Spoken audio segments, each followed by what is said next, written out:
नमस्कार, आप देख रहे हैं न्यूज 24। आपके साथ मैं हूं रवि ठाकुर। शुरुआत करते हैं इस वक्त की बड़ी खबर से। शिंदे गुट के 16 विधायकों की अयोग्यता पर फैसला सुनाया जा रहा है। ठाकरे गुट की एफिडेविट अमान्य है, ये स्पीकर कह रहे हैं। ईसीआई के रिकॉर्ड में शिंदे गुट ही असली शिवसेना है। मैंने चुनाव आयोग के फैसले को ध्यान में रखा है। असली शिवसेना कौन है, यह अहम मुद्दा है। स्पीकर अभी भी फैसला पढ़ रहे हैं। राहुल नार्वेकर, यह फैसला महाराष्ट्र की सियासत को किस दिशा की तरफ ले जाएगा, यह देखने वाली बात होगी। लेकिन अभी तक जो राहुल नार्वेकर कह रहे हैं उसके मुताबिक उद्धव ठाकरे को बड़ा झटका लगा है।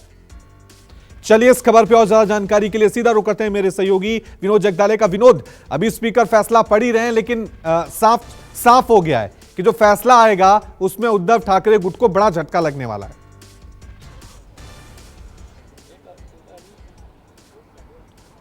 देखिए, साफ तौर पे 5:10 पर स्पीकर ने जो फैसला पढ़ना शुरू किया है उसमें कई अहम चीज़ों का जिक्र किया है। सुबह ही उन्होंने बताया था कि शेड्यूल 10 के अनुसार एक ऐसा फैसला आएगा जो राष्ट्र के लिए, देश के लिए, महाराष्ट्र के लिए एक बेंचमार्क होगा।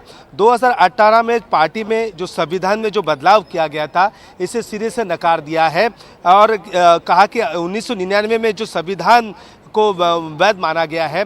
खुद स्पीकर ने यह बात कही है कि इलेक्शन कमीशन से मैंने बात की, इलेक्शन कमीशन के पास जो पार्टी का जो संविधान था वो मैंने मंगवाया, उसका गहन अध्ययन किया और 2018 में जो पार्टी में जो नया संविधान लागू कर दिया गया था उसके लिए ज़रूरी था एक इलेक्शन होना। वो इलेक्शन भी पार्टी के अंदर नहीं लिया गया और 2018 में जो संविधान की कॉपी दी गई थी उसका भी वहाँ पर तारीख नहीं थी। इसके अलावा अगर वेबसाइट पर देखें तो शिवसेना का 1999 का संविधान को ही वैध माना गया है। इसके अलावा ये बात भी कही गई है कि खुद उद्धव ठाकरे को जो पक्ष प्रमुख कहलाते हैं उन्हें अकेले किसी को नेता को पार्टी से नहीं निकाल सकते, शिंदे को भी नहीं हटा सकते। पक्ष प्रमुख का फैसला ये पार्टी का फैसला नहीं माना जाता।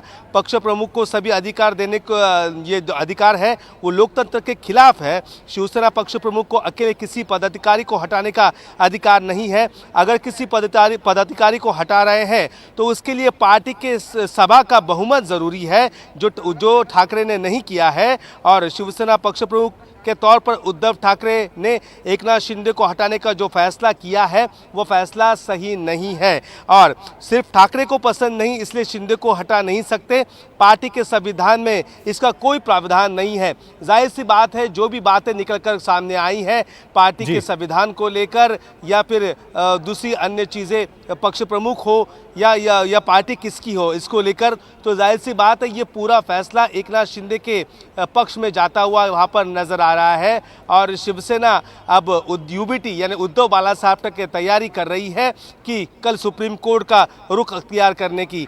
देखिए, शेड्यूल 10 का गहराई से और पूरा बारीकी से वहाँ पर स्पीकर ने अभ्यास करते हुए ये फैसला दिया, ऐसा उनका ये कहना है। फैसला देते वक्त उन्होंने सभी चीज़ों को बारीकी से देखा गया है।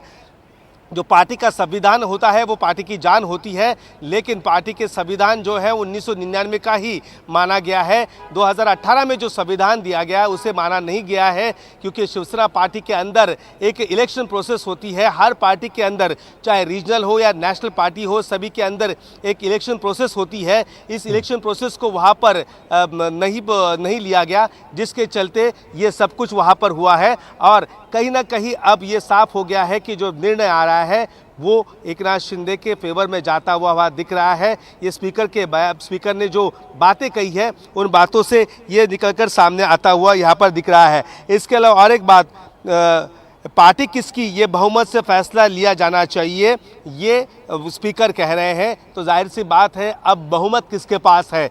पार्टी का अधिकतर विधायक 50, करीब 40 पार्टी के विधायक, 41 पार्टी के विधायक, निर्दलीय मिलाकर 50 से 51 विधायक शिंदे के साथ है। लोकसभा के 13 सांसद उनके साथ है। तो जाहिर सी बात है अब पार्टी किसकी, ये बहुमत से फैसला लिया जाना चाहिए, स्पीकर कह रहे हैं।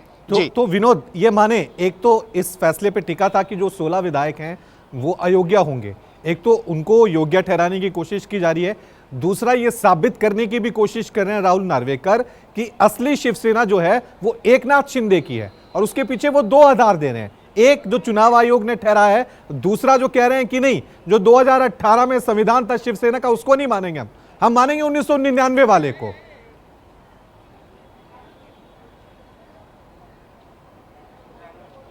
देखिए आपने बात सही कही है, लेकिन 1999 को वो इसलिए मान रहे हैं तब पार्टी के अंदर चुनाव हुआ था और इसके बारे में विस्तृत जानकारी दी गई थी।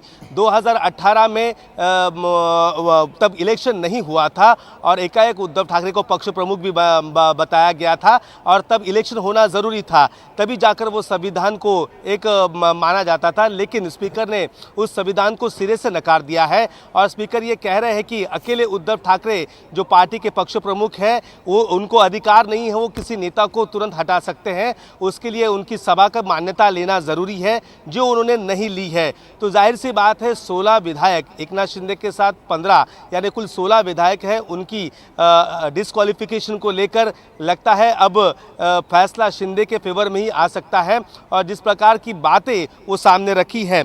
अब देखिए स्पीकर एक बात ये भी कह रहे हैं कि 10th शेड्यूल के मुताबिक मुझे राजकीय नेतृत्व किसका है यही देखना है और आज सुबह 10:30 बजे विधान भवन के अंदर जाते हुए स्पीकर ने यही बात कही थी कि 10th शेड्यूल में क्या है, 10th शेड्यूल का गहन अध्ययन होना ज़रूरी है और उससे जो फैसला आएगा वो एक बेंचमार्क होगा। उन्होंने ये सुबह इसकी झांकी बताई थी, अब वो फैसला पड़ रहा है, फैसले में उन्होंने कई बातें कही है। असली शिवसेना किसकी यह तय करने का अधिकार मेरा है, असली शिवसेना किसकी यह पार्टी के संविधान के अनुसार ही तय हुआ है।